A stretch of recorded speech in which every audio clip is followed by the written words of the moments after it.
Hello, I'm Shweta. Welcome to my channel. Today we are going to be talking about color. We're not going to be talking about the color wheel, we're not going to be talking about color schemes, but we're going to talk about how to identify the true nature of your colors. And in particular, we're talking about watercolors. Watercolors come in bottles, glass bottles like this. They could be in paint tubes or they could be pan sets which are dried, little cakes. So for people who really don't know what I'm talking about, before I begin the video and actually show you what I'm talking about, all greens will appear like a green for somebody who has no knowledge about color. But when you actually get into painting, you'll realize that all hues have different characteristics. So this particular tool that I'm going to be using is something that I have created and customized for my own purpose, and it has been really helpful to make color choices when I have begun a project. So it could be a landscape, it could be botanicals, it could be abstracts, cityscapes, anything for that matter. So when you are just going to begin a painting, it's very important to know what kind of pigments you're using, what brand of pigments you're using, and how they react to the water and settle on paper.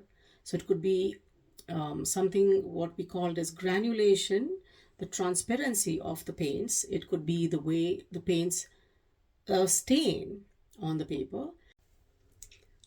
So why does this color swatching actually come up, or why is it even important if you're an artist? Well, it is important, especially if you're dealing with watercolors, because the way the pigments react to the water and settle on the paper differs widely from brand to brand.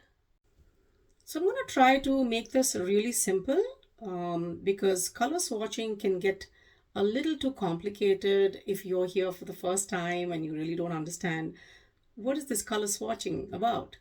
Well, let me explain this to you very simplistically. And for example, if we have two greens, for a non-artist, it's just a green, but that's not true. There are greens which are leaning towards the cooler side, there are greens that are leaning towards the warmer side. But you cannot make a decision just because they're leaning towards one spectrum of the color wheel, but you're going to make a very calculated choice based on how those paints react with the water and settle down on the paper. I've created this color swatching square, I call it, and I have used this. It has been very useful. It has been accepted and loved by many who've placed orders with me. I'm going to put the link for this in the video below, as well as how it's going to help you. Along with this card, I have created a little guide that's going to explain to you as to the specifics of how to actually swatch the cards. We're going to be using terms as granulation, transparency, staining, light fastness, but don't be confused and don't be overwhelmed. I'm going to make it really easy.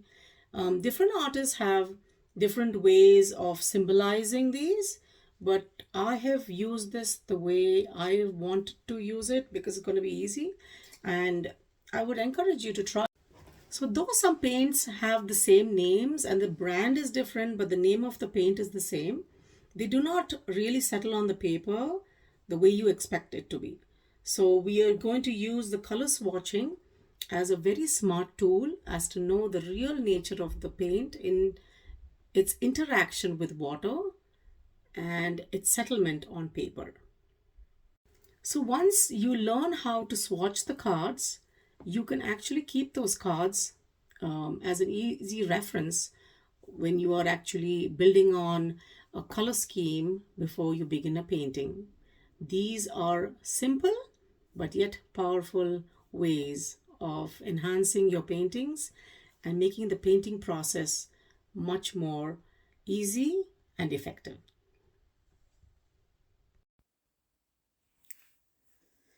So let's begin this whole process of swatching. At the end of the video, almost close to the end of the video, you will be able to know how I swatch my cards and the significance of swatching. So watercolors, as I was mentioning, come in pan sets. They come in bottles in a liquid form. I love to use the liquid watercolors in conjunction with the tubes and as well as the pan sets. When I didn't have my swatch cards, I used to cut little squares of highly, like 100% high quality watercolor paper, and I used to swatch the colors like the way you see here in the video. There weren't much details except the visual settlement of the paints, and it really didn't give me an in-depth um, explanation as to the kind of paints that I've used, and sometimes I would forget to mark the brand of the paints. So I'm giving you an example as why swatching is so important by using three different kinds of paints here. The first one I've used the PH Martin's liquid watercolor. In the second one I have used a pan set, just in a little dot over there that's liquefied with water. And in the third example, you will see I use a very little bit of the tubed watercolor paint. I've used water in almost equal quantities for all the three, as you can see, and I'm going to do a swatch for all of these on a scrap paper. Now the scrap paper could be of a high quality, or it could be a low grade watercolor paper, but for our example I'm using the Orch's 100% cold watercolor paper, and it's a GSM 300 because 3 has it's highly textured and it's able to hold the paint and the paint settle in those crevices beautifully. The first one is the PH Martin's liquid watercolor paint, followed by the pan set, and then I'm swatching the tubed watercolor paint. There are three different kinds of greens, but you will see the way they settle on the paper is very different, and they have a different value as well. So that really sometimes was confusing to me as to I'm not able to capture the details of the paints and their characteristics. So I created watercolor swatch cards, little tiny squares that could record the properties of the paint. I've also created a guide that can help you use the card efficiently. Now, I would like to make this disclaimer that each company or brand of watercolor manufacturers have their own way of recording the transparency, granulation of their pigments, and so do artists. But for this video and in general practice, I have these swatch cards. For some reason, somebody may use a triangle for staining, but I'm using the triangle for marking the granulation. So it really doesn't matter. As long as you know what you're doing, it's fine, and you're able to refer to these dried cards for your paintings is the key to this whole swatching exercise. So this little guide comes with every order and will explain to you how to use it. There are some paints that are more granulating than the others, and I'm just laying out those colors over here. We have a very wonderful granulation that happens on the paint depending on what kind of material has been used by the company. Some of them are using natural elements found in nature that creates the granulation, like minerals like mica, or it could be, petals of a flower that have been dried and mixed into the paint. So that's why the petals, that's why the inks settle in different manners on the crevices of the paper, and that creates a beautiful texture. But you may not really want that texture for all of your paintings. So these swatch cards work very well in identifying which are granulating and which are not. For our purposes, I'm just taking this example of the Daniel Smith's Primatech. Primatech colors are made really well. They are premium paints. They don't have a number per se, but they just marked with that bold P. And this particular paint is a very granulating one, and it is not completely opaque or transparent. It's semi-transparent. It's staining and full granulation. So that's my experience with this. And as we move further into the video, I'm going to actually swatch the Green Appetite Genuine from Daniel Smith, Primatech. And if someone is new to swatching, they'll exactly know how I go about swatching these cards. So the first section is going to be the color or the hue name. The second section is where I mark the brand name of the watercolor paint, like the company, the manufacturer. In the third section, I like to mention the pigment number. For this example that I have chosen, I'm going to just say Primatech because it doesn't have a PR or a PB number. So I'm just going to mark it as Primatech because most of the Primatech don't have a number. So it has certain details, but not all of it. It talks about the pigment, and it also tells us a little more as to how it's made, but nothing more than that. So I'm going to mark it as Primatech over there, and then that takes care of the section number 3. Now moving on to 4 is where we are going to actually use the paint. And you can do this with all your other paints. Follow exactly what I'm doing. It's going to be really helpful. I'm going to lay a little dot of this highly pigmented color on my palette.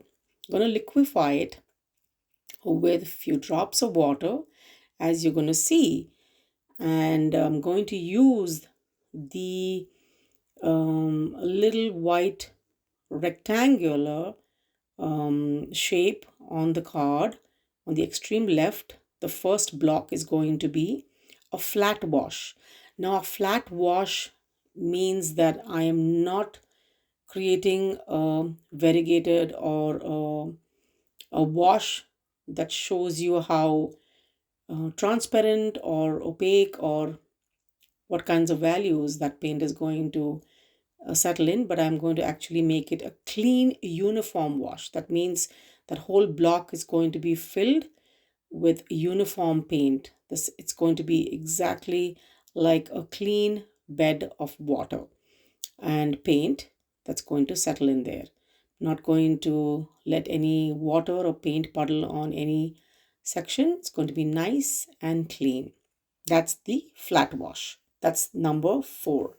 It's called the flat wash or the paint full section. The next section is where I'm going to test the paint's opacity and gradient wash. That's when I'm trying to see what other shades that I'm able to achieve by adding water. Now you have to remember one thing, that when a paint is transparent, it doesn't mean that it's not opaque, and if it's opaque, it doesn't mean that it's not transparent. So it's important to note that sometimes a paint can be transparent, but when it's used on paper with less water, it can appear to be opaque. So I'm going to create 4 little dots on the paper in section 2 to show you that even if a paint is marked as a transparent one, it could also act as opaque when touched to paper. And on the other side, the important point is opaque paint can also appear to be transparent with the amount of water that's being used. It sounds a little complicated, but if you can listen to what I'm saying again, it'll make sense to you. So it's the whole play of opacity is related to the amount of water that we use. So those 4 little dots that I made is showing you another characteristic of the paint. The next section that I'm going to be talking to you about is the transparency test. So I've actually marked a little black line on the paper. It's printed actually. And now after creating that wash, I am inking it with black again so that I'm able to compare those two lines. So one is where the paint was applied over the black line, and now where I'm applying the black line over the paint to see the level of transparency. So that's called the transparency test. The next is where I'm going to let the paint dry for a little bit, and I'm going to use another technique in watercolor which is known as color lifting.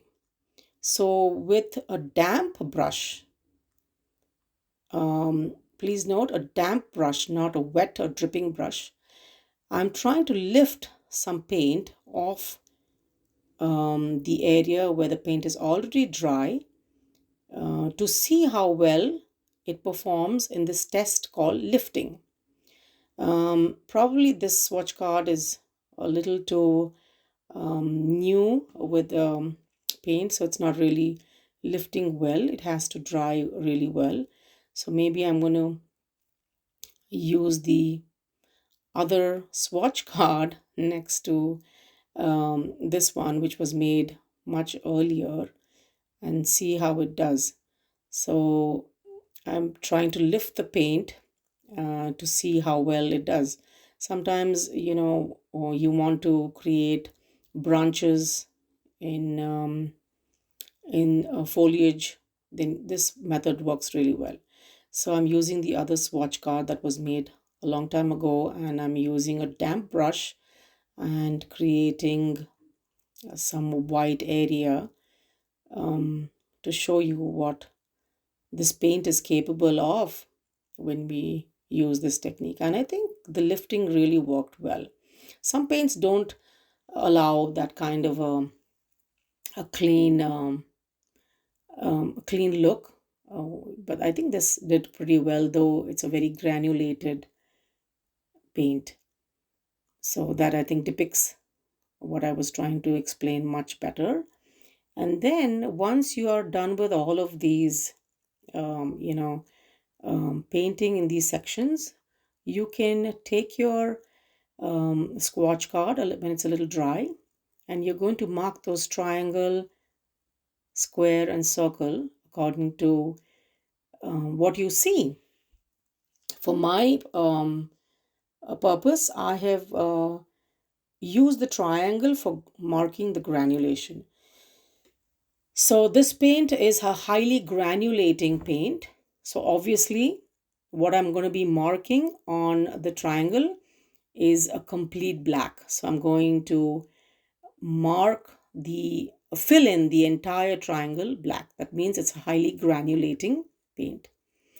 And in terms of the staining, which is the square, the transparency, which is the square, I think it is semi-transparent. It didn't really appear to be opaque or completely transparent. So I marked that as a half, like a triangle, but in the square, only half of that.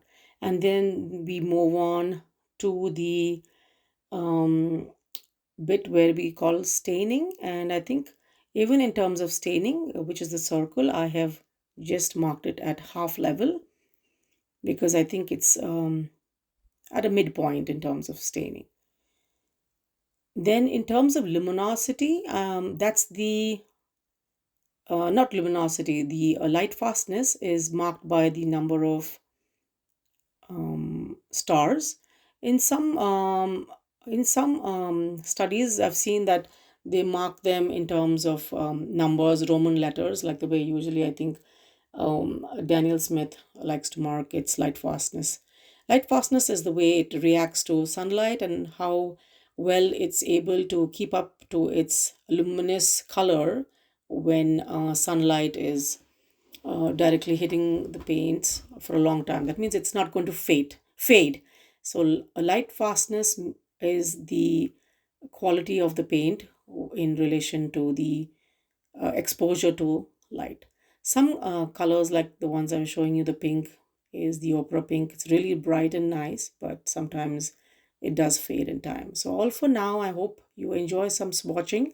Click the link below and get swatching with your new swatch cards. Thank you.